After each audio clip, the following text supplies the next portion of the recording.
Olá, sejam todos e todas muito bem-vindos e bem-vindas.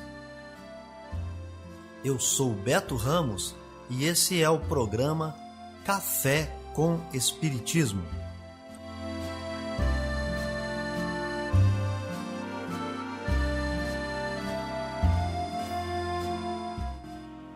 Um programa diário que aborda temas da filosofia, de conhecimentos gerais e de espiritismo. A verdade é o conhecimento que liberta.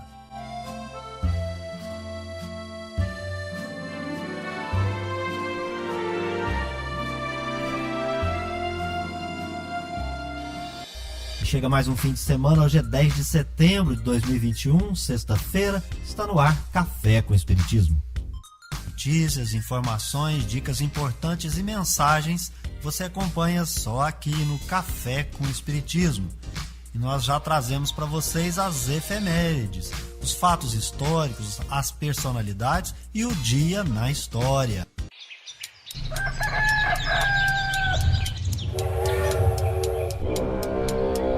Dia na história.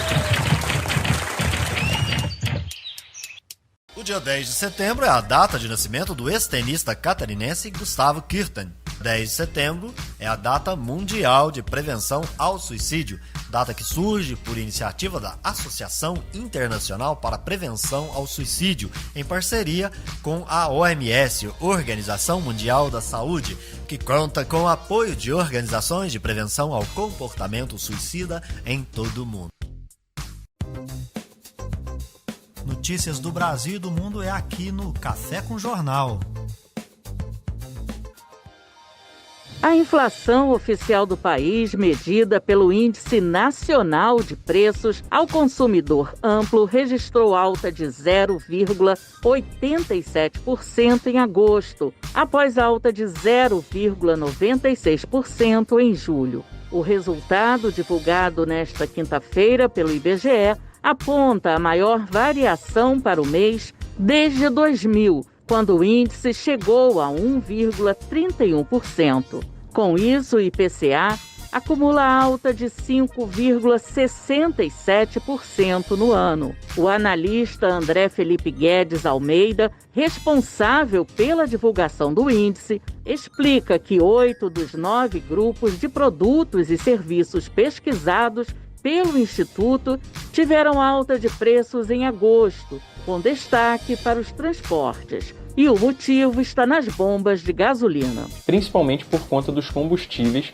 que subiram 2,96%. Em particular, a gasolina variou 2,80% e foi o item com maior impacto individual no índice do mês. A segunda maior contribuição veio de alimentação e bebidas, que subiu 1,39% e acelerou em relação ao mês anterior. O grupo habitação também pesou na inflação de agosto, influenciado pela alta de 1,10% nas contas de luz. Além da crise hídrica, houve reajustes tarifários em Vitória, Belém e em uma das concessionárias de São Paulo. O grupo Saúde e Cuidados Pessoais foi o único com variação negativa, devido à queda de 0,24% nos índices de higiene pessoal. As mensalidades dos planos de saúde recuaram 0,10%. O IBGE calcula a inflação oficial brasileira com base na cesta básica de consumo das famílias com rendimento de 1 a 40 salários mínimos. Da Rádio Nacional, no Rio de Janeiro, Solimar Luz. Policiais federais fazem uma nova ação no Rio de Janeiro para cumprir 2 mandados de prisão preventiva e 2 de busca e apreensão contra acusados de fraudes em operações com criptomoedas. Essa é a segunda fase da Operação Criptos, que, assim como a anterior, conta com o apoio da Receita Federal e investiga a prática ilegal de pirâmide financeira. A Receita Federal detalhou que uma empresa com sede em Cabo Frio, na região dos Lagos Fluminense, atuava como um fundo de investimento em que o interessado adquiria uma quantia determinada de cotas e recebia em contrapartida rendimentos fixos. A empresa, segundo as investigações, era responsável por operar um sistema de pirâmide financeira com promessas de lucros nos investimentos em Bitcoin, moeda virtual negociada na internet. A pirâmide é um esquema ilegal que gera lucro através de aporte de novos clientes e não pela natureza lucrativa das operações. E para evitar o colapso do sistema, é preciso continuar expandindo a rede de clientes. O esquema gera enriquecimento dos mentores da pirâmide, que, segundo a Receita, não declaram seus lucros ao fisco. Da Rádio Nacional no Rio de Janeiro, Lígia Souto. Sinceridade é muito bom. A pessoa, quando procura alguma coisa para fazer e tudo, não pode se entregar, né? E, fazendo coisa que eu jamais pensei na minha vida que eu pude chegar a dançar balé. Aí, depois que eu entrei aqui no Sesc, minha vida de idoso melhorou 100%. Quem fala é Francisco de Assis, único homem em uma turma só de mulheres e que faz balé. Ele mora no Pará e frequenta o Sesc, que há mais de 40 anos tem um trabalho social com idosos. Para se ter uma ideia, 60 mil pessoas são atendidas por ano, um trabalho reconhecido até pela ONU. Rita Martorelli, assistente social e analista do Sesc, conta como alguns idosos se sentem. A gente escuta de alguns idosos, quando a gente está nas unidades do Sesc, em que eles estavam em situação, de depressão ou de tristeza e melancolia, e realmente essa situação melhorou com a participação nas danças, nas aulas, na academia, nas reuniões de grupo. As áreas de saúde social têm um papel fundamental no apoio e na proteção das pessoas idosas, sobretudo para que elas se sintam úteis, ativas e socialmente integradas. Rita Cecília Reis, psiquiatra do projeto Terceira Idade do Instituto de Psiquiatria do Hospital das Clínicas, da USP, avalia que a ajuda ao idoso pode vir de várias formas. Essa ajuda vem de várias formas. O idoso pode frequentar um grupo de idosos, porque ele vai se sociabilizar muito mais, Ele vai ter com quem conversar mais. As pessoas idosas muitas vezes já estão aposentadas, então elas têm mais tempo livre para alguma coisa. Valorizar o que ele faz, incluí-lo no dia a dia, pedir para que ele faça alguma coisa, para que ele se sinta útil. E, obviamente, existem outras técnicas que hoje estão, inclusive, mais acessíveis via SUS, que são não só a parte médica e psicológica, mas as terapias complementares, Ju Garcês tem 72 anos, 3 filhos e 4 netos. Para ela, fazer algo espanta a tristeza. Eu acho que a pessoa não deve se acomodar, deve procurar uma pessoa para conversar. Nesse que não gosta de conversar, tenta, faz uma atividade física, vai fazer um artesanato, pensa, lê um bom livro. Tem tanta coisa para você preencher e não ficar reclamando. Então, eu acho que o pensamento negativo atrapalha demais as pessoas. E a gente tem de envelhecer com a qualidade de vida boa. Então é preciso aprender a fazer do bem-estar mental uma prioridade. E na próxima reportagem, neste Setembro Amarelo em que agir salva vidas, como ajudar nessa prevenção? Anote então. Centro de Valorização da Vida, CVV, no 188 ou cvv.org.br, CAPs e Unidades Básicas de Saúde, SAMU, UPA, Pronto-Socorro e hospitais são alguns serviços. Com produção de Rosemary Cavalcante, sonoplastia de Messias Melo, da Rádio Nacional em Brasília, Ana Lúcia Caldas. Levantamento da Conab, a Companhia Nacional de Abastecimento, estima uma redução de quase 2% na produção de grãos da safra 2020-2021 em relação à safra anterior. De acordo com os dados apurados pela companhia entre os dias 15 e 21 de agosto, os números da safra atual devem fechar em 252 milhões de toneladas. Na safra 2019-2020, fechou em 257 milhões de toneladas. O diretor-presidente da Conab, Guilherme Ribeiro, comentou as dificuldades enfrentadas pelo setor produtivo agrícola nessa safra. Foi a safra mais difícil dos últimos 30 anos que nós tivemos no país. Chuvas tardias no início do plantio, chuvas na colheita, secas, geadas, pragas. A redução só não foi maior porque houve um aumento de cerca de 4,5% na área plantada em relação à safra anterior. Os itens que mais contribuíram para a redução da estimativa foram o milho e o feijão. Por outro lado, a soja bateu recorde de produção. Foram 135,9 toneladas, um aumento de 8,9% em relação à safra anterior. Com supervisão de Sâmia Mendes, da Rádio Nacional em Brasília, Tony Ribeiro. Viver bem. Dicas de como conviver harmoniosamente em todas as fases da vida. Para você que busca sua melhora individual, temos dicas de esportes, alimentação saudável, leitura edificante, hábitos espíritas e profissões. Viva bem e favoreça sua saúde física, mental e espiritual. Aqui no Café com Espiritismo você confere dicas para viver melhor. Quer ter hábitos saudáveis? Lavar o rosto, tomar banho, escovar os dentes, comer e dormir são vários hábitos e necessidades diárias que fazem parte de nossa saúde e higiene. É possível que a gente se esqueça de realizar um ou outro e a consequência é dramática, porque podemos acabar prejudicando a saúde do nosso corpo de um modo geral. Da mesma maneira, é importante que a gente coloque na nossa atividade diária as práticas esportivas, as nossas atividades físicas. Os seus benefícios são vários, desde deixar o sedentarismo de lado e inúmeros outros que vão provocar uma melhora de saúde física e mental. Torne, então, a atividade física um dos seus hábitos saudáveis.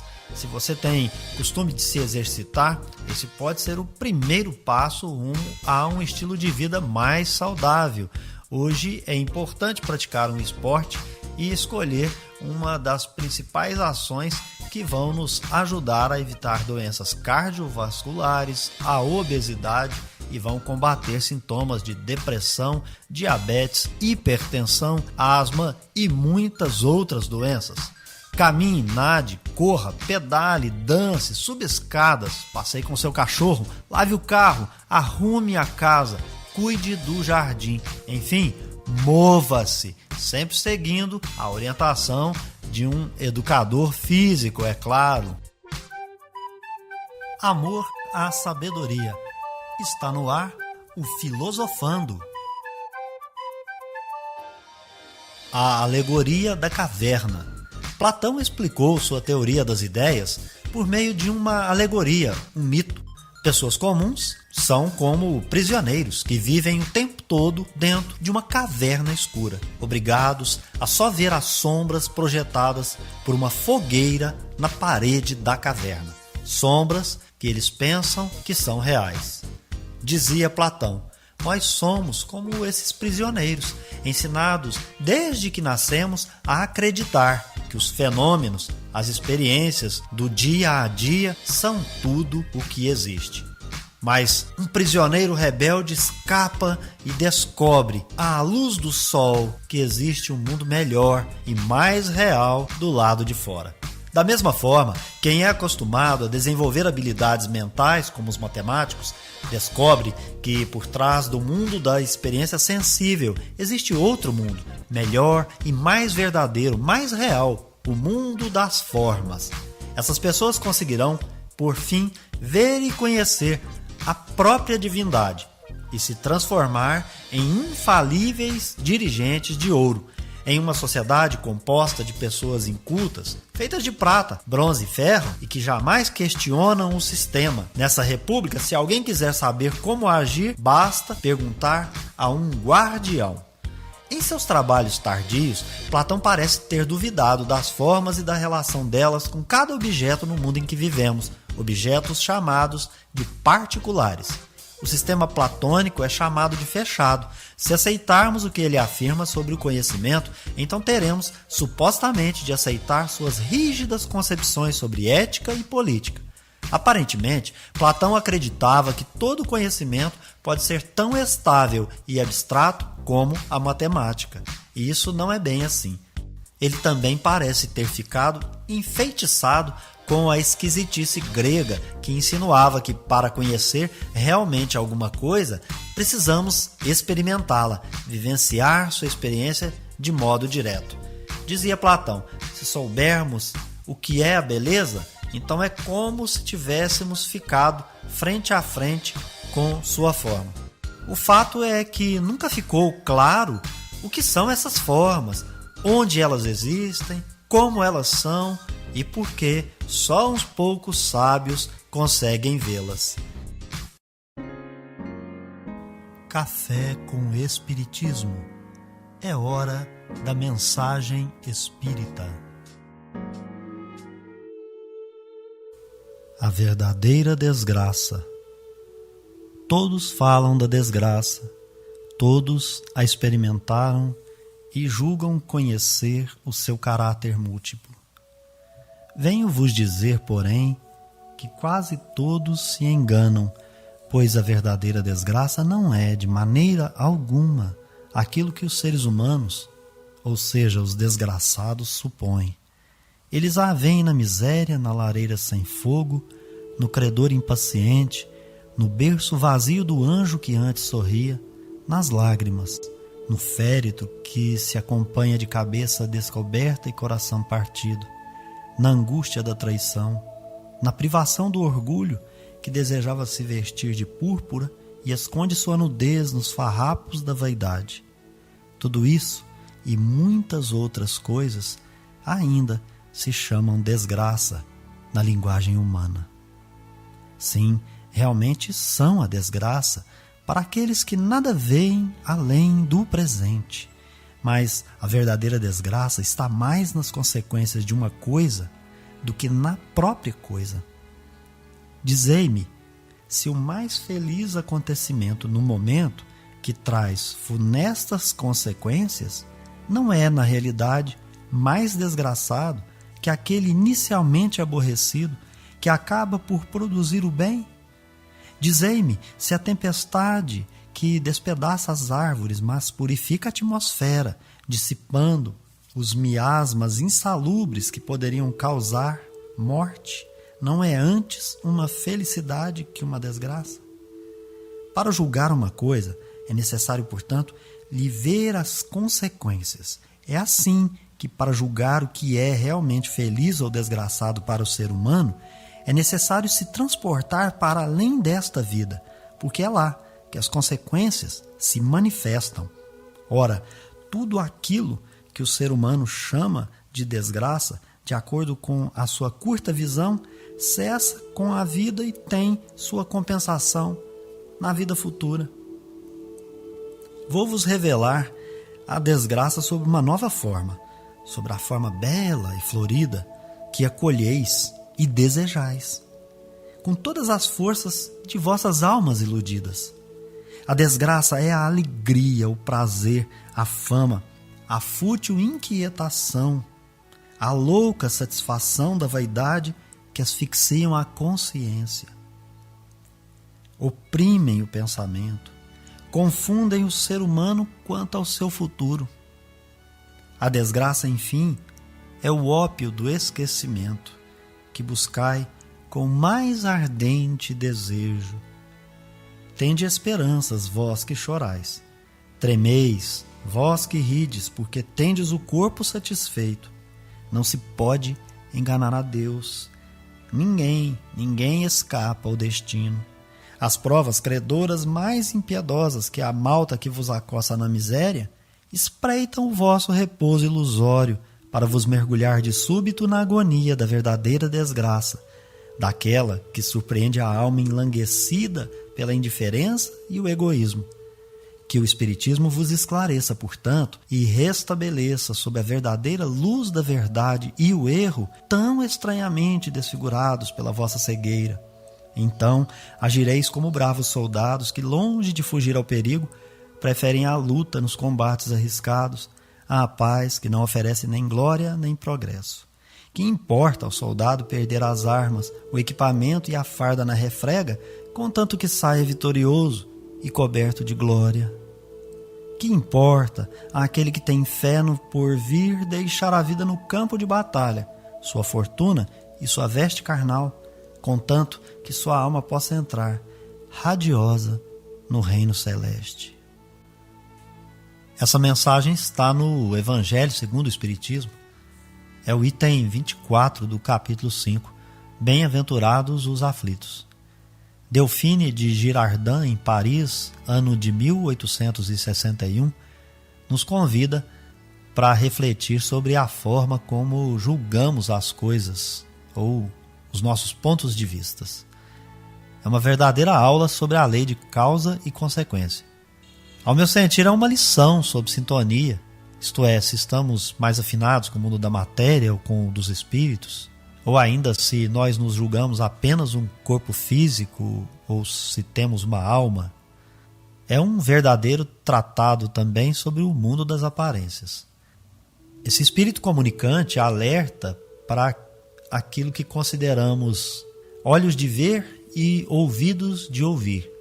É um chamado para meditar nos atos, atitudes e omissões na vida presente, pensando sempre na repercussão que acontecerá na futura, isto é, após a morte. Ponderação, observação e análise quanto às escolhas individuais. E aí ficaria a pergunta: satisfazer o corpo ou o espírito? Todos vamos morrer. Os indiferentes, orgulhosos, egoístas vão se deparar com essa ocasião e vão ter que fazer um inventário da sua anterior vida.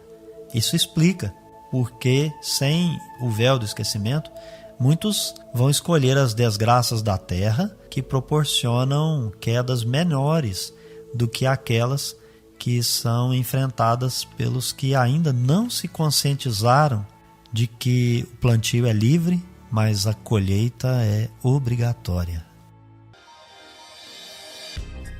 É isso então, pessoal. Se inscreva no nosso canal, deixe sua impressão e comentário. Um forte abraço e até o próximo Café com Espiritismo. Fui! Este foi o nosso programa Café com Espiritismo. Um oferecimento de Instituto Revelare. Se inscreva em nosso canal, acione o sino das notificações e se torne membro para apoiar os projetos. Nós nos encontramos no próximo episódio.